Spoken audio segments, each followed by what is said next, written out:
¿Qué tal, amigos? Hablemos de ovejas. Hoy vamos a hablar sobre lo que hay que realizar antes del apareamiento de las ovejas para que este sea un proceso eficiente.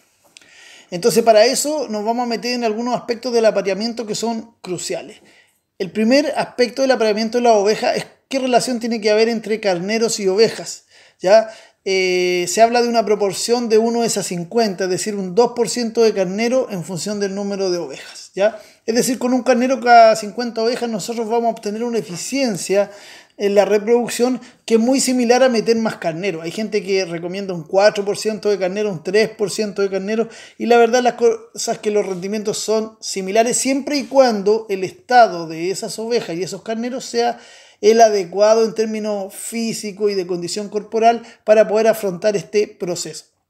Ahora, el ciclo sexual de la oveja hay que tenerlo muy en consideración porque se suele decir que el ciclo de las ovejas dura 21 días, ¿ya? Y lo que hay que tener claro es que cuando la oveja presenta el celo, como en este punto alto de acá, ¿cierto? Este se va a volver a repetir a los 21 días, ¿cierto? Pero esa cifra no es tan así. También hay ovejas que van a repetir el celo a los 18 días, a los 17 días, hasta los 14 días. Por eso se habla de que el ciclo total sexual de la oveja es entre 14 y 21 días con una media en 19 días. Entonces, como todas las ovejas van a tener un comportamiento relativamente distinto, ¿cómo lo hacemos nosotros para organizar un encaste rebaño? Bueno, recomendamos 42 días de encaste, lo cual significa 2 ciclos de 21 días o 3 ciclos de 14, ¿ya? Hay personas que lo alargan hasta los 56 días para darle una oportunidad más a un ciclo de 14, ¿ya?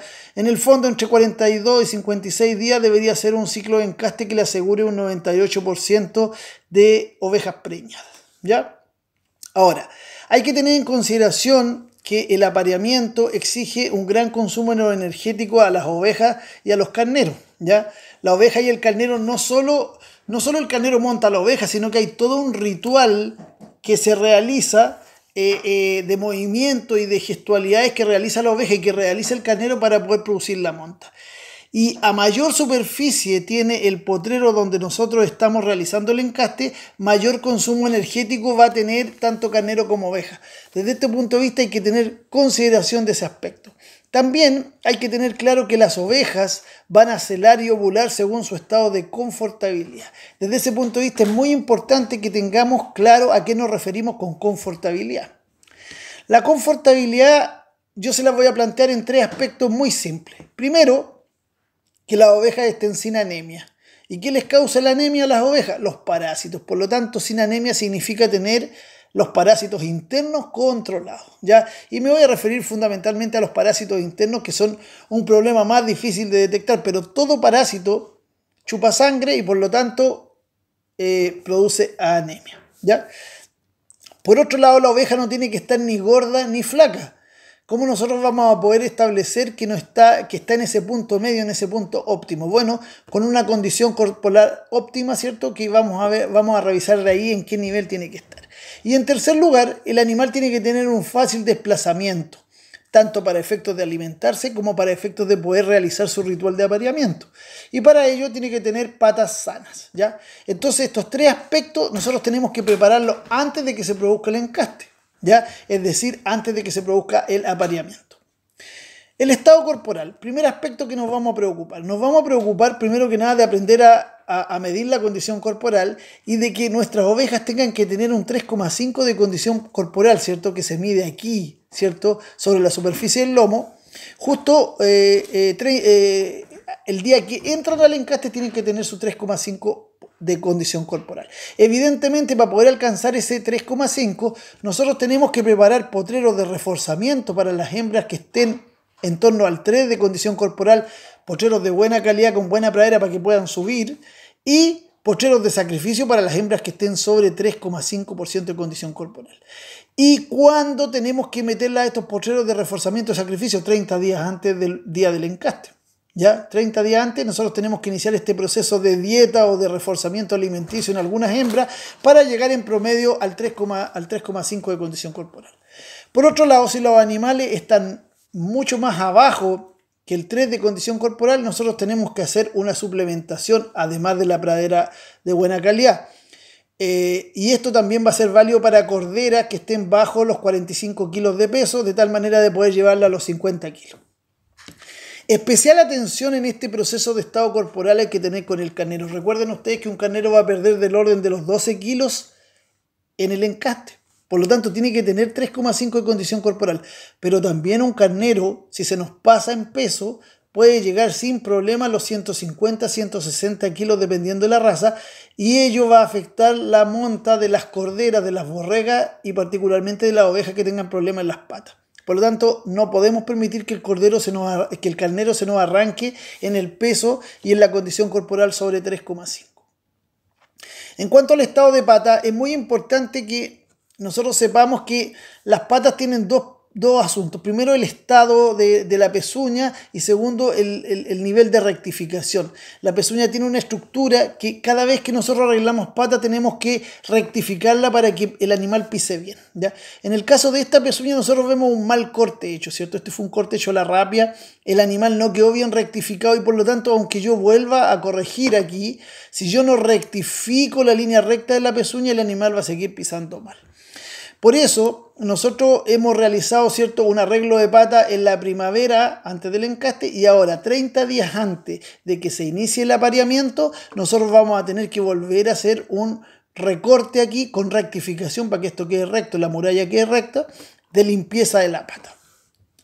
Al recortar de nuevo la pata y rectificar, ¿cierto? La pezuña va a quedar recta, pero efectivamente al rectificar se producen algunas heridas, algunos daños que causamos nosotros al rectificar y por lo tanto vamos a tener que desinfectar y en el caso de las zonas más húmedas o donde la pata está en praderas más húmedas, echar algún endurecedor y algún desecante, ya que acompañan al sulfato de cobre habitual que nosotros echamos. Y finalmente, si hay animales que presentan cojera o infecciones en las patas, lo recomendable es en el momento en que nosotros estamos haciendo este arreglo de pata y preparando las ovejas 30 días antes del encaste, que nosotros separemos a lo menos por una semana a los animales con infecciones, le hagamos el tratamiento, la rectificación, la desinfección y los dejemos durante una semana a lo menos separados del resto del rebaño a efectos de que la infección pudiera no propagarse al resto de los animales del rebaño que también han sufrido heridas producto de la rectificación de patas. En cuanto al control de parásitos, es muy importante que la desparasitación la realicemos 30 días antes del apareamiento para que los animales alcancen a recuperarse. Desparasitar a todos los animales del rebaño, no dejar a nadie, ni cordero ni cordera, a todos los animales del rebaño y también incluir en ese caso a los caprinos si pudieran existir en el predio porque también cargan parásitos comunes, ¿ya? Los potreros de descarga son aquellos potreros en los cuales vamos a meter a las ovejas inmediatamente después de aplicado el antiparasitario. En esos potreros se tienen 72 horas porque las ovejas y los carneros van a botar una gran cantidad de huevos de parásitos y nuestra intención es que estratégicamente al caer en un potrero concentrado, que lo dejemos solo por varios meses, una parte importante de esos parásitos, no todos, pero una parte importante, mueran y por lo tanto controlemos su población. Otro aspecto importante es usar productos distintos de forma alternada, felbendazoles, ivermectina cipermetrina u otro tipo de antiparasitarios de forma alternada. ¿Ya? Hay personas que dicen, a mí me resulta bastante bien este antiparasitario, así que es el único que uso. Eso es un error, porque usted está generando sus propios superparásitos al aplicar repetidamente el mismo producto. Por otro lado, es importante dosificar por el peso mayor de los animales que uno va a desparasitar. Para eso uno forma grupos de peso, corderos, borregas, ovejas adultas. Y, por ejemplo, si la oveja más pesada está en los 80 kilos y la más liviana está en los 70, entonces nosotros desparasitamos como si todas tuvieran 80 kilos, porque de esa manera evitamos subdosificar animales que también aumenta la resistencia de los parásitos a los fármacos.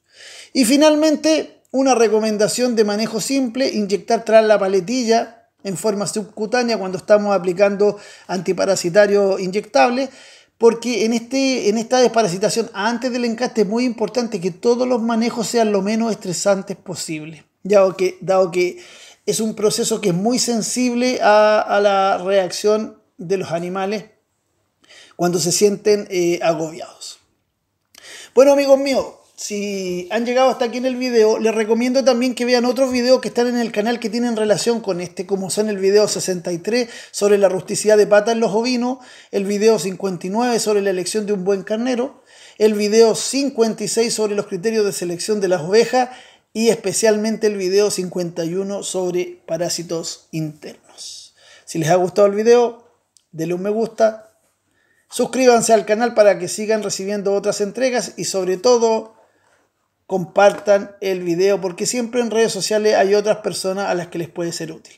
Por mi parte, eso es todo. ¡Saludos!